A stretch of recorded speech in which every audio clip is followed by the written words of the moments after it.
গতকাল দুপুরবেলা আমরা জয়পুর এসে পৌঁছেছি এবং দেখে নিয়েছি আমের ফোর্ট। আজ সকালে জয়পুরের বিভিন্ন লোকাল সাইট সিন সেরে এখন আমাদের গন্তব্য ভুতুরে নাহারগড় ফোর্ট। নাহারগড় ফোর্টের মেন রাস্তাটা কিন্তু মোটেই এরকম না। আমরা একটু শর্টকাট নিয়ে নিয়েছিলাম তাড়াতাড়ির জন্য। একবার পিছনটা দেখুন। ও, এই রাস্তাটা দিয়ে উঠছি এই স্কুটি নিয়ে ভাবা যায়। অসাধারণ অসাধারণ।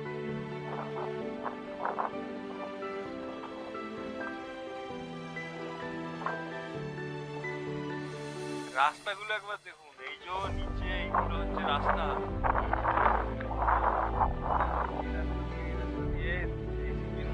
এখান দিয়ে আসতে হচ্ছে, তো দারুণ লাগছে। আর মোটামুটি চলে এসছি সিটি থেকে। এই রুটটাতে 4 কিলোমিটারে চলে আসা যায়, আর সেখানে আপনি যদি মেন রোড ধরে আসেন তাহলে ওটা 17 থেকে 18 কিলোমিটার। তো আমাদের অনেকটা দেরি হয়ে গেছিলো, ওই জন্য একটু রিস্ক নিয়ে এলাম, বাট রিস্কের থেকে অ্যাডভেঞ্চারটা দারুণ হয়েছে। তো দারুণ লাগছে, অসাধারণ। তো এবার চলুন ফোর্টের দিকে ধীরে ধীরে এগোই। এই হচ্ছে রাস্তা আমি দেখালাম যেটা, এটা নর্মালি হেঁটে আসার রাস্তা, কিন্তু টু হুইলারে আসা যায়। তো আমি রিকমেন্ড করবো আপনাদের নাই আসতে, তবুও কারোর হাত যদি খুব পাকা থাকে আসতে পারেন, তবে না আসাই ভালো। আর যদি আপনারা হেঁটে আসতে চান তাহলে এই রাস্তাটা খুব ভালো, হেঁটে আসা যায়। তবে মোটামুটি নিচ থেকে, মানে যেখান থেকে ইনক্লাইন শুরু হচ্ছে ওখান থেকে প্রায় 2 কিলোমিটার হাঁটতে হবে। তো অনেকটাই হাঁটা, সেটা বুঝে শুনে নেবেন। চলুন আমরা এবার ফোর্টের দিকে যাই ধীরে ধীরে।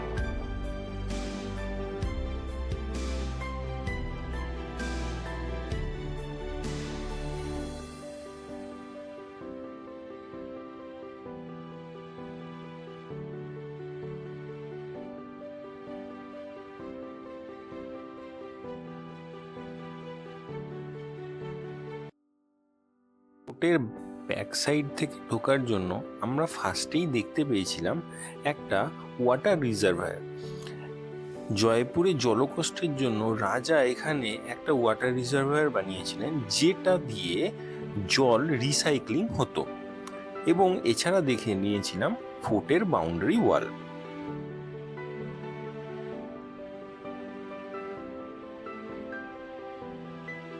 এখন বাজে 3টে, আমরা চলে এসেছি নাহারগড় ফোর্টে। এই নাহারগড় ফোর্ট অ্যাকচুয়ালি তৈরি করেছিলেন মহারাজা সবাই জয়সিং, মানে জয়সিং দ্বিতীয় 1734 খ্রিস্টাব্দে। তো উনি এখানের যে রেঞ্জ আছে পাহাড়ের, তার সব থেকে যে উঁচু জায়গা, সেইখানে এই ফোর্টটা তৈরি করেন। এই ফোর্টটার আগে নাম ছিল হচ্ছে সুরজগড়। তো এই ফোর্টটা মেনলি তৈরি করা হয়, যারা তৈরি করেন শিকার করার জন্য। তো এখানে ওনারা শিকারে আসতেন, এসে শিকার টিকার করতেন। এইখানে সে সময় প্রচুর বাঘ ছিল, তো বাঘকে এখানকার ভাষায় নাহার বলা হয়। তো এই বাঘের গড় বা বাঘের জায়গা বলে এটাকে নাহারগড় বলা হয়। সেই থেকেই ফোর্টের নাম হয়ে যায় নাহারগড় ফোর্ট। তো চলুন এবার ফোর্টটার ভিতরে দেখে নিই। এখানকার যে ফোর্টগুলো আছে, মানে এই ফোর্টটা, যে এই ফোর্টটা খুব একটা ডিজাইন কিছু করা নেই, কারণ বুঝতেই পারছেন এখানে থাকার জন্য এই ফোর্টটা বানানো হয়নি বা বানাননি। এই ফোর্টটা বানিয়েছিলেন শিকারের জন্য, তো ওই জন্য অত ভালো করে অত ডিজাইন করে ফোর্টটা তৈরি না। এই হচ্ছে এবার ফোর্টটা এমন জায়গায় তৈরি করেছিলেন যাতে এখান থেকে পুরো শহরটাকে দেখা যায়, ওই জন্য একদম পাহাড়ের উপরে ফোর্টটাকে তৈরি করেছে। চলুন আমরা এবার ফোর্টের ভেতরে যাব, ফোর্টের ভেতরে গিয়ে ফোর্টটা দেখে নেব। এই নাহারগড় ফোর্টও কিন্তু আমাদের কম্পোজিট টিকিটের মধ্যেই পড়ে। তো আপনারা যদি আলাদা করে টিকিট কাটতে চান সেক্ষেত্রে 52 টাকা করে টিকিট পড়বে। সেটা আপনারা দেখে নেবেন আপনাদের যেটা কনভিনিয়েন্ট মনে হয়। এটা হচ্ছে রাজার প্যালেসটা, মানে ফোর্টের যে প্যালেস, এইটা হচ্ছে সেইটা। তো চলুন আমরা এবার ঢুকি। নাহারগড় ফোর্টও কম্পোজিট টিকিটের মধ্যেই পড়ে। যদি আপনারা কম্পোজিট টিকিট না কেটে থাকেন তাহলে আলাদা করে 50 টাকা মাথা পিছু টিকিট কাটতে হবে।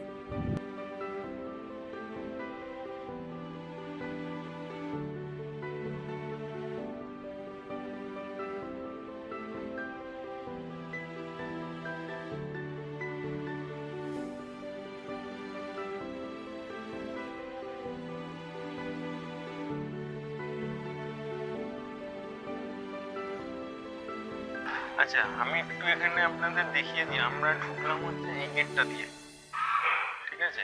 ঢুকে এখানটায় এসছি। এই যে রুমগুলো দেখতে পাচ্ছেন, অ্যাকচুয়ালি এখানে এটা মানবেন্দ্র ভবন। মানবেন্দ্র ভবন নাম হয়েছে সাবাই মাধো সিং এর নামে। এই সাবাই মাধো সিং এর টোটাল 9 জন রানী ছিলেন।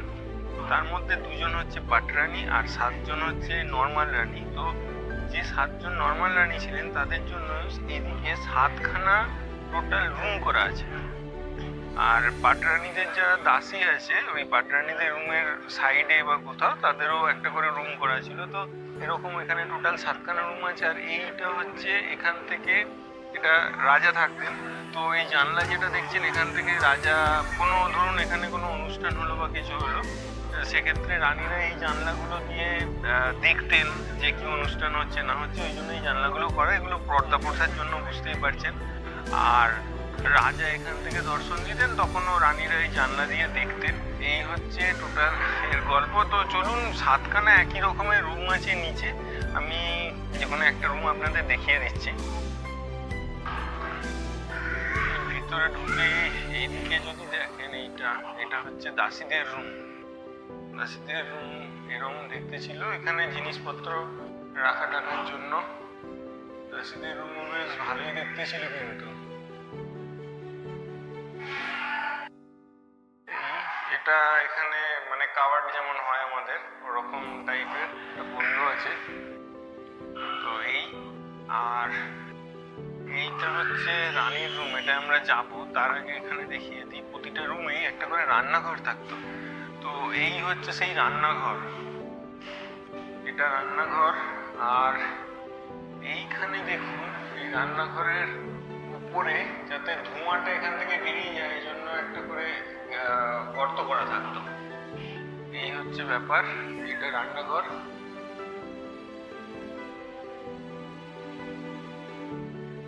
চলুন রানীর ঘরটা একবার দেখে নিই।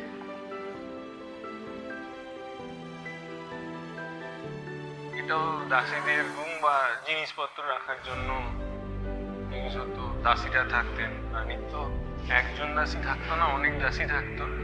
এইটা হচ্ছে রানীর রুম, এইটা।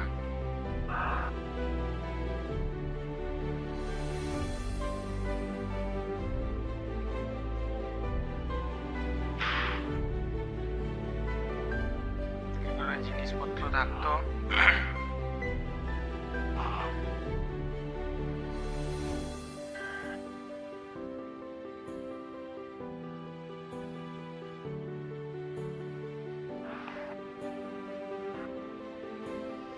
পাশে সিঁড়ি দিয়ে আমরা উপরে চলে যাচ্ছি।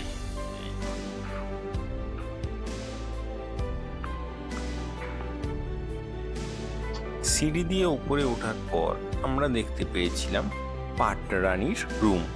রাজার 2জন পাটরানী ছিলেন, যার জন্য দুদিকে দুটো এরকম ধরনের রুম করে দেওয়া আছে।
যেতেন, যাওয়ার সময় রাজা কোন দিকে যাচ্ছেন বা কোথায় যাচ্ছেন কেউ যাতে বুঝতে না পারে, ওই জন্য বা কোন রানীর কাছে যাচ্ছেন, এরকম ওপরেও একটা আছে, এর নিচেও একটা আছে, প্যাসেজ করা থাকতো। এখান থেকে রাজা যেতেন, যে রাজার যার কাছে যেতে ইচ্ছা হচ্ছে সেই দিকে এরকমভাবে ঢুকে যেতেন। ধরুন এইদিকে ঢুকবেন, তো এরকম ঢুকে গেলেন, অন্য কেউ বুঝতে পারতো না যে রাজা কার কাছে যাচ্ছে। ওই জন্য এরকমভাবে এখানেও করা আছে, নিচেও করা আছে। পাডরানির রুম দেখে আমরা একটা সরু গলি দিয়ে চলে গেছিলাম ছাদে, যেখানে নাজারিয়াটা ছিল ঠিক এরকম।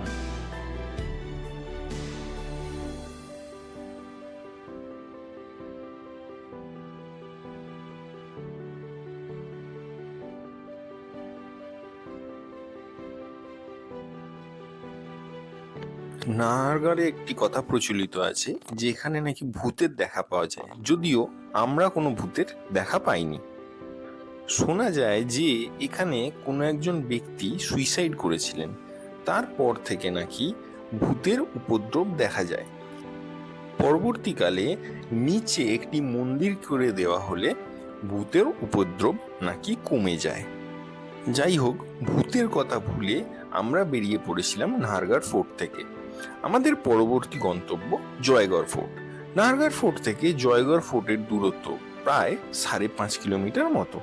আমাদের সময় লেগেছিল মোটামুটি 15 মিনিট।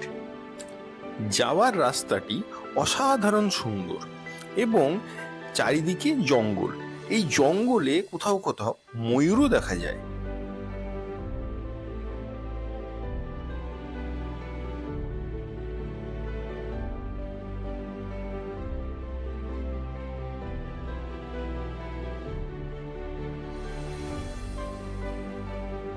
পথে আমরা পেয়েছিলাম এরম একটি স্থানের দর্শন, যেখান থেকে জলমহল খুব দারুণভাবে দেখা যায়।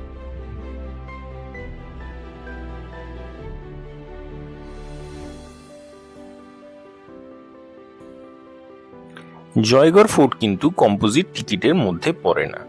এখানে মাথা পিছু টিকিটের মূল্য 150 টাকা। আলাদা করে মোবাইল বা ক্যামেরার জন্য কোনো টাকা লাগে না।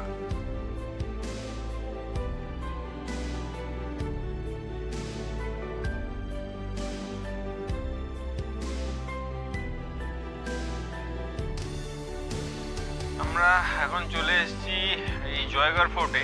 জয়গড় ফোর্ট অ্যাকচুয়ালি তৈরি করেছিলেন প্রথম জয় সিং 1726-এ, বা মির্জা রাজা জয় সিং এটি তৈরি করেছিলেন। এটা তৈরি করার মেন কারণ ছিল আমির ফোর্টকে রক্ষা করার জন্য। তো এখানে রাজ পরিবারের কেউ কোনোদিন থাকতেন না, এটা মেনলি এই সেনাবাহিনীর জন্য এটা তৈরি করা হয়েছিল। তো চলুন আমরা এই সুভ্রাট নিবাস দিয়ে প্রথম জার্নি শুরু করব, দিয়ে ধীরে ধীরে দেখে নেব। ভেতরে চলুন। এই জয়গড় ফোর্ট কিন্তু কম্পোজিট টিকিটের আন্ডারে পড়ে না, তো এটার জন্য আপনাকে আলাদা করে টিকিট করতে হবে। এর টিকিটের মূল্য হচ্ছে 150 টাকা প্রতিজন। আর এই ফোর্টটা মোটামুটি সন্ধে 6:30 অবধি খোলা থাকে, সকাল 9:30 থেকে সন্ধ্যেবেলা 6:30 অবধি খোলা থাকে। তো চলুন আমরা ভিতর দিকে যাই। মেন গেট থেকে সোজা চলে এলেই আপনারা পেয়ে যাবেন সুভ্রাট নিবাসের গেট। আমরা সেখান থেকেই প্রবেশ করেছিলাম। এই আমার যে পিছনে গেটটা দেখতে পাচ্ছেন, এটাই হচ্ছে সুভ্রাট নিবাসের গেট। আর এইটা হচ্ছে সুভ্রাট নিবাসটা টোটাল। এটা এখানটায় বলে রাখি, এই যে জায়গাটা দেখছেন, এইখানে অ্যাকচুয়ালি যেটা হতো সেটা হচ্ছে সেনাদের বিভিন্ন কুচকাওয়াজ হতো। এই সামনেটা এখানে রাজা বসে থাকতেন, আর এই জায়গাটা পুরোটা সেনাবাহিনী কুচকাওয়াজ করতো। তো সেগুলো রাজা দেখতেন, কি কি চেঞ্জেস দরকার বা কি কি নতুন কি করা উচিত, সেগুলো রাজা আলোচনা করতেন। রাজার সাথে সেনাবাহিনীর যারা ছিলেন তাদের আলোচনা হতো। তো এই হচ্ছে ব্যাপার। এখানে এই ভিতরে ছাউনিটাতে রাজা বসতেন, মানে এই ভেতরটাতে রাজা বসতেন। তো চলুন একবার দেখিয়ে দিই ভেতরটা।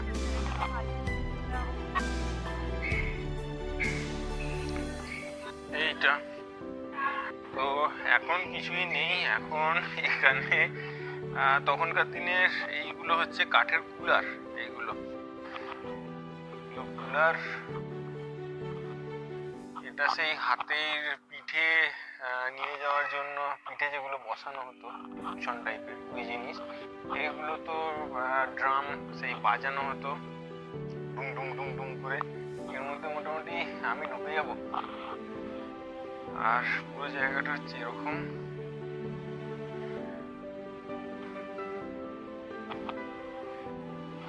এই সুবরাট নিবাস থেকে বেরিয়ে আমরা যদি এই সাইডটা যাই, দেখুন আমরা ঢুকলাম হচ্ছে এখান দিয়ে, ঢুকে সোজা যদি এদিকে যাই এটা হচ্ছে খিলাফত নিবাস। তো চলুন আমরা খিলাফত নিবাসের দিকে এগিয়ে যাই। এটা আমরা এখন ঢুকছি খিলাফত নিবাসে। এই হচ্ছে খিলাফত নিবাস। তো এখানে যারা স্পেশাল আধিকারিক ছিলেন রাজা, তাদের সঙ্গে আলাপ আলোচনা করতেন। আর যারা স্পেশাল আধিকারিক থাকতেন তারা এই রুমগুলোতে থাকতেন এখানে। তো এই হচ্ছে খিলাফত নিবাস। ওনাদের সাথে নতুন কি রুলস আনা যায় বা নতুন কি করা যায় যাতে অ্যাডমিনিস্ট্রেশন আরো স্ট্রং হয় সেগুলো করতেন। এইদিকে এখানে লেখাই আছে সব, আপনাদের গাইডের খুব একটা দরকার হবে না। এখানে এদিকে চলে গেলে লক্ষ্মী ভিলা। এখন চলে এসেছি লক্ষ্মী ভিলা। এই আমার পিছনে যে ছাউনি টাইপের এটা দেখতে পাচ্ছেন, এইখানে রানীরা থাকতেন।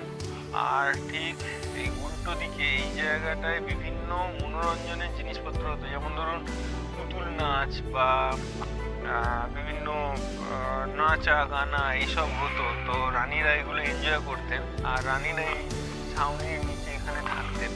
তো ওই ভিতরটা একবার আপনাদের দেখিয়ে দিই। পুরো জায়গাটা অনেকটা বড় জায়গা, দেখুন অনেক বড় জায়গা। এখানে রানীরা বসতেন। এই নিচে রানীরা অনেক সময় সেই গা এলিয়ে বসতেন বলে এই নিচের যে পাথরগুলো সেগুলো খুব সুন্দর করে করা আছে। এখানে দেখুন সোফার মতো করা আছে, এখানে ওনারা শুয়ে থাকতেন আর কি, শুয়ে শুয়ে মনোরঞ্জন করতেন। এই এখানে দেওয়ালগুলো বিভিন্ন পেন্টিং করা আছে। রানীরা আর কি থাকতেন বুঝতেই পারছেন, একটু দেখতে শুনতে সুন্দর হবে। আচ্ছা, লক্ষ্মী নিবাস থেকে বেরিয়ে এই জায়গাটা হচ্ছে ভুলভুলাইয়া। তো চলুন দেখি ভুলভুলাইয়া আমরা হারিয়ে যাই কিনা। এই হচ্ছে ভুলভুলাইয়া। বাবা,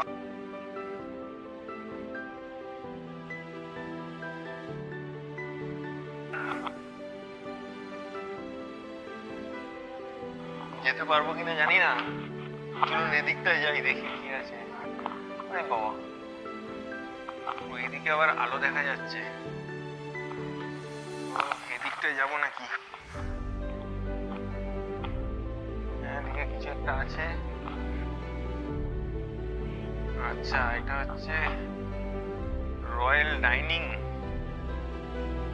কমপ্লেক্স। এখানে খাওয়া দাওয়া হতো। এই দেখুন, আর এখানে যখন খাওয়া দাওয়া করতেন এখানটায় পুতুল নাচ টাইপের হতো, করা আছে প্রাঙ্গণ। পাপেট থিয়েটার, এই পুতুল নাচের আসর।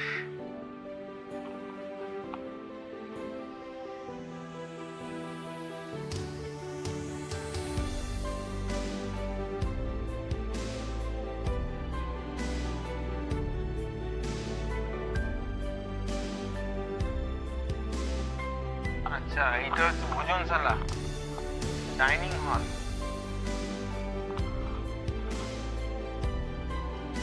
এখানটায় এবার দেখি। আচ্ছা, এর আগে যেটা দেখলাম ওখানে রাজা বা সভাসদরা খেতেন, এইগুলো হচ্ছে লেডিসদের, মানে মহিলারা এখানে বসে খাওয়া দাওয়া টাওয়া দাওয়া করতেন এইখানগুলো।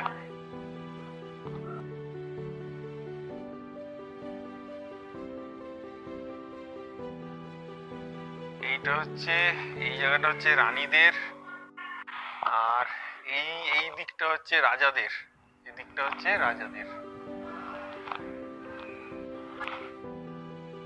এই আমরা চলে এসেছি ললিত মন্দিরে। পুরোটাই ভুলভুলাইয়ার মধ্যে দিয়েই আমরা ঘুরছি কিন্তু।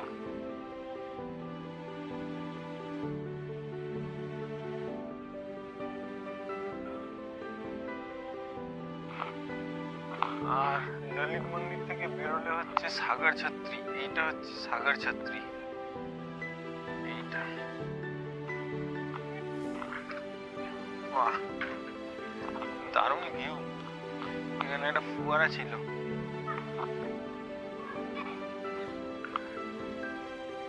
দেখুন, এই হচ্ছে সাগর ছাত্রী।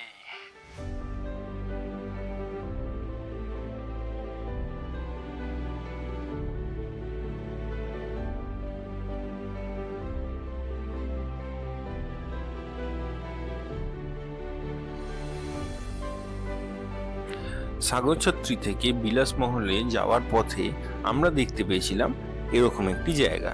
এটি দেখে আমার মনে হয়েছিল এটি স্নানাগার, যদিও এখন এটি খান্ডারে রূপান্তরিত হয়েছে। এটি হলো বিলাসমহল। এই বিলাসমহলে রাজা বা রানী এরা আসতেন রেস্ট নিতে বা পায়চারি করতে, বিনোদনের জন্য অনেক সময় এখানে ওনারা থাকতেন। এখানে সাধারণ মানুষের প্রবেশ নিষেধ। এখানে সামনে একটি বাগান আছে, যেখান থেকে সূর্যাস্ত দেখতে দারুণ লাগে।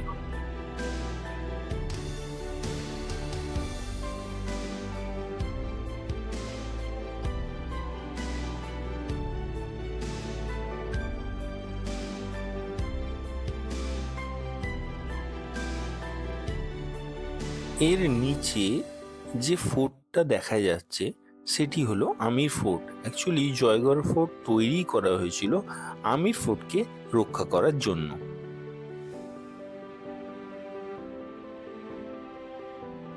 আচ্ছা, এই সুব্রাট নিবাস থেকে জাস্ট বেরোবেন, এগুলো দেখা হয়ে গেলে বেরিয়ে বাঁ দিকে আমরা এখন চলে যাব। এই দেখুন ক্যানন ফাউন্ডারি, যেখানে ক্যানন তৈরি হতো।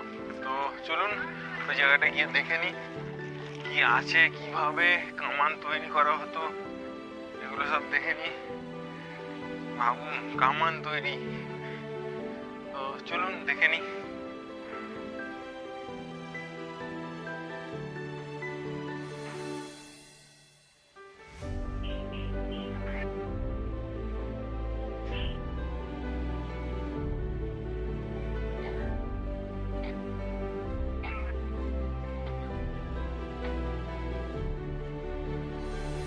এটা হচ্ছে বজরং বান, একটা কামান। এর থেকেও দেখুন এটা কত বড়, এর থেকেও বড় একটা কামান আছে, জয়বান। আমরা দেখবো এইগুলো হচ্ছে সেই গাড়িগুলো যেগুলো করে বয়ে নিয়ে যাওয়া হতো এগুলো। তো চলুন বজরং বান আমরা দেখে নিলাম, এরপরে আমরা দেখবো হচ্ছে জয়বান। এই যেদিকে বজরং বান আছে তার সামনে দিয়ে এলেই এরকম একটা জায়গা পাবেন। এটা দিয়ে সোজা গেলেই কামানগুলো কিভাবে তৈরি করা হতো এটা দেখা যাবে। এটা কামানের ফ্যাক্টরি, যেখানে কামানগুলো বানানো হতো। তো চলুন আমরা দেখে নিই।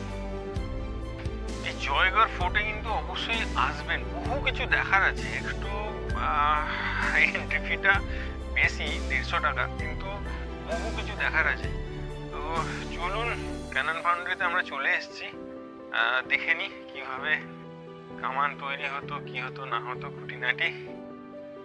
এগুলো হচ্ছে ছাঁচ, যেগুলো দিয়ে কামানগুলো বানানো হতো। এই ছাঁচের মধ্যে শঙ্কর ধাতু দেওয়া হতো, কারণ শুধু যদি লোহা দেওয়া হয় তাহলে যখন ওটা ফায়ার হবে ওটা ফেটে যেতে পারে।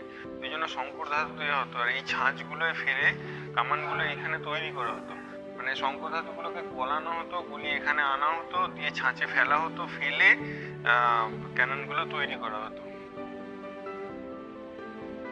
আর যেখানে এই শঙ্কর ধাতুগুলো গলানো হতো সেই জায়গাটা হচ্ছে এইখানটায় ধাতুগুলো গলানো হতো, গলিয়ে আনা হতো ওই ছাঁচের ওখানে। চলুন এই জায়গাটা আমি দেখে নিই।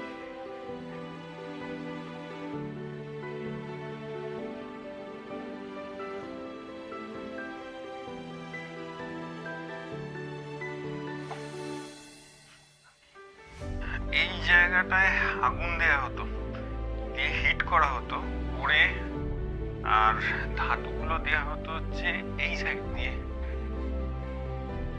এইখান দিয়ে, এইখানটা দিয়ে ধাতুগুলো দেওয়া হতো, আর এই মিক্স হয়ে এই জায়গাটা থেকে বেরোতো, বেরিয়ে এখানে পড়তো, এইখানে পড়তো, এখান থেকে ফাইনালি ওই ছাঁচের ওখানে যে জায়গাটা আছে ওখানে নিয়ে যাওয়া হতো। এই হচ্ছে ব্যাপার। এই দিকটা আর কিছু আছে বলে আমার মনে হয় না, চলুন তবু একবার দেখে নি। দারুণ লাগছে, অসাধারণ লাগছে। এটা মানে তখনকার দিনে সেনাবাহিনী কত স্ট্রং ছিল, কত কিছু বানানো হতো, কত কিছু করা হতো। এটা একটা বাউন্ডারি টাইপের, জাস্ট এখানটায় আর কিছু নেই। সন্ধ্যা হয়ে গেছে, এখন মোটামুটি 6:30 বাজে। তো চলুন এবার জয়বান দেখে নিতে হবে। সেই জয়বান যেটা এক জায়গায় ছোড়া হয়েছিল, সেখানে একটা পুকুর তৈরি হয়ে গেছিল। তো চলুন আমরা জয়বান দেখে নিই। আচ্ছা, আমরা এই পিছন দিকটা দিয়ে বেরোলাম, এইখানটা দিয়ে বেরোলাম, ঠিক আছে, সুব্রাট নিবাস দেখে এইখানটা দিয়ে বেরোলাম। বেরিয়ে এই সামনে এসে এই যে জায়গাটা দেখতে পাচ্ছেন, এইটা হচ্ছে জলের ট্যাঙ্ক। এটা 158 ফিট বাই 134 ফিট লম্বা এবং চওড়ায়, আর ডেপথ হচ্ছে 40 ফিট। হ্যাঁ, তো এর এখানে অ্যাকচুয়ালি খাজানা লুকানো থাকতো। মোটামুটি 2টো লেয়ার করা আছে, উপরে জল আর নিচের খাজানা থাকতো। তো এখানে এত খাজানা ছিল রাজার, যে যখন বের করা হয় তখন মোটামুটি 7 দিন আর্মির গাড়ি পরপর মানে সবকিছু বন্ধ করে এখান থেকে আর্মির গাড়ি করে খাজানা নিয়ে যাওয়া হয়েছিল। এত জিনিসপত্র ছিল, মানে ভাবুন সোনার দাম এত বাড়ার পিছনে এইসব রাজারাই দায়ী। তো এই হচ্ছে ব্যাপার। এখানে ওই স্নান টান করার জন্য এই ট্যাঙ্কগুলো ছিল নর্মালি। আর এই হচ্ছে ব্যাপার, এই হচ্ছে ট্যাঙ্ক। আর এই ট্যাঙ্কির নিচ দিয়েই কোনো একটা সুড়ঙ্গ দিয়ে আমের ফোর্টে যাওয়া যেত। আমের ফোর্টে আপনাদের আগেই আমি দেখিয়েছি যে একটা সুড়ঙ্গ ছিল যেটা বন্ধ এখন। তো ওই যে সুড়ঙ্গটা দিয়ে এই জয়গড় ফোর্টে আসা যেত, সেইটা এই ট্যাঙ্কের নিচেই কোথাও দিয়ে আসতো। আর এই জায়গাটা যদি দেখেন, এটা হচ্ছে সেই জল নিকাশির জন্য, এইটা এখান দিয়ে জল টলগুলো বেরোতো। এই তো চলুন আমরা এগিয়ে যাই। আচ্ছা, এদিকে সুব্রাট নিবাস একদম সোজা, আর সুব্রাট নিবাস থেকে এগিয়ে এসে মানে ব্যাক করার পথে এই দিকে আমরা যদি যাই, এটাই হচ্ছে সেই জয়বানের রাস্তা। চলুন চলুন চলুন, সন্ধ্যা হয়ে যাচ্ছে, আর দেখাতে পারবো কিনা জানি না, তাড়াতাড়ি যাই। এটা হচ্ছে সেই জয়বান যার জন্য এত ছোটে ছোটে আসা। এর টোটালটা যেটা দেখছেন সেটা হচ্ছে 20 ফুট। এটা সবাই জয় সিং 1720 সালে এটা তৈরি করিয়েছিলেন। এটা মোটামুটি 200 টন কামানটার ওজন। আর এই যে চাকা যে গাড়ি করে এটা সরানো হতো, তার ওয়েট হচ্ছে 50 টন, মানে টোটাল হচ্ছে 250 টনের। আর এর মধ্যে এটা ফায়ার করার জন্য যে বারুদ লাগতো, বারুদ হচ্ছে লাগতো শুধু 100 কেজির। আর যে তোপটা ছিল সেটা হচ্ছে নিয়ার অ্যাবাউট 50 কেজি। এটা রেঞ্জ মোটামুটি 35 কিলোমিটার মতো। তো এটা কখনো ফায়ার করা হয়নি, দরকারই পড়েনি, বুঝতেই পারছেন। তো একবার টেস্ট করার জন্য জাস্ট দেখা হয়েছিল। সেই টেস্ট করার সময় যে তোপটা বেরিয়েছিল সেটা এখান থেকে 40 কিলোমিটার দূরে একটা গ্রামে গিয়ে পড়েছিল, এবং সেখানে একটা লেক তৈরি হয়ে গেছিল, ছোট পুকুরের মতো লেক তৈরি হয়ে গেছিল। সেই লেকটার নাম হচ্ছে গলিমার লেক। তো এই হচ্ছে জয়বানের টোটাল কাহিনী। এই জয়বান দেখে নিন। মোটামুটি আমাকে, আমার হাইট 6 ফিট, আমাকে কইটুকু লাগছে এর সামনে দেখুন। এই হচ্ছে জয়বান।